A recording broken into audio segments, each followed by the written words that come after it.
Hi everyone, welcome back to our channel. In today's video, I am going to show you how to change Instagram notification sound on iPhone. So let's go ahead to our settings and look for Instagram. So here you need to scroll down and click on app section at the bottom, and then here you find this Instagram app. You simply need to click on it. Then this type of page will pop up on your screen. And here, as you can see, there are only the options that available here for the sounds. You can just toggle on or off this button for the sound, and there's no specific changing of the notification sound.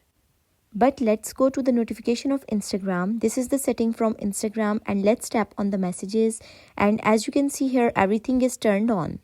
But there's no button for us to change the notification sound from Instagram. So I think this is the best way that what we can do, especially for iPhone users.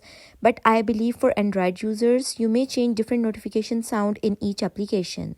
So let's go back to our setting and then let's find the sound and haptics. So just scroll up a bit and look for a sound and haptics.